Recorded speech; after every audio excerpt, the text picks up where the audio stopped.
Assalamualaikum warahmatullahi wabarakatuh. Perkenalkan nama saya Iklimah Zarafia Zar Aulia dengan NIM 2211E1003.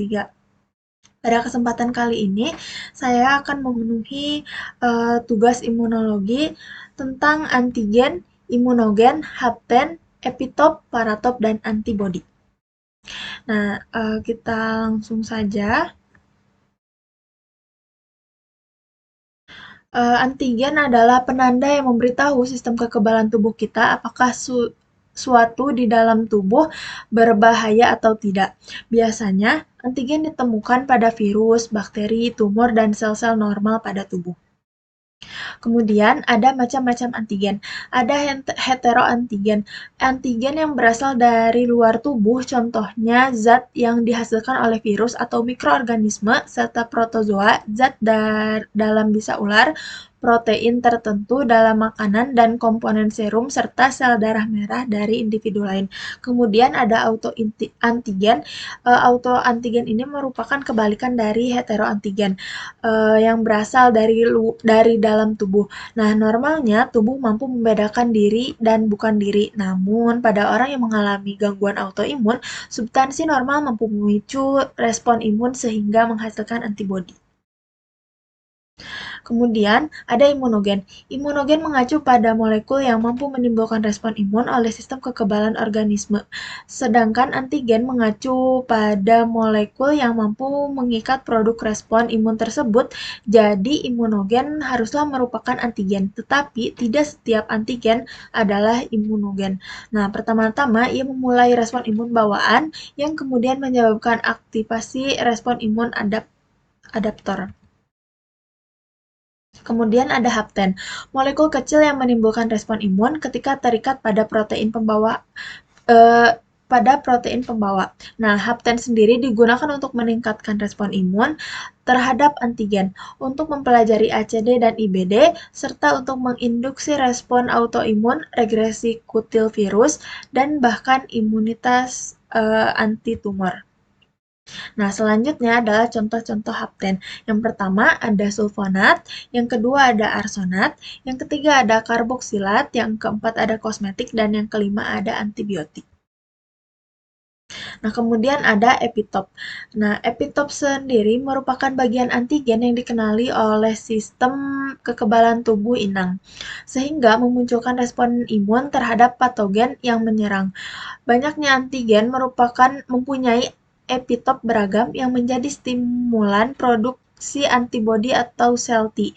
Setelah terjadi ikatan pada fragmen peningkatan antigen. Nah, epitop merupakan bagian dari protein asing. Eh, Selanjutnya adalah jenis-jenis epitop. Jenis-jenis epitop itu ada dua. Yang pertama ada konformasi dan linier. Yang linier adalah berinteraksi dengan paratop berdasarkan struktur primernya, terbentuk oleh sekuens dalam asam amino antigen yang kontinu. Nah, urutan epitop terletak pada wilayah yang sama, misalnya urutan asam amino 1, 2, 3, 4, dan seterusnya. Kemudian ada jenis epitop konformasi. Nah, konformasi ini berinteraksi dengan paratop berdasarkan konformasi tiga dimensi dan struktur tersier antigen dan yang diskontinu. Nah, urutan residunya ini berjauhan ya, teman-teman. Kemudian ada paratop.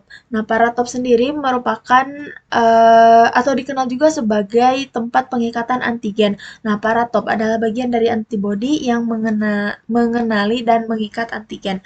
Paratop membentuk bagian reseptor sel B yang mengikat dan melakukan kontak dengan epitop antigen.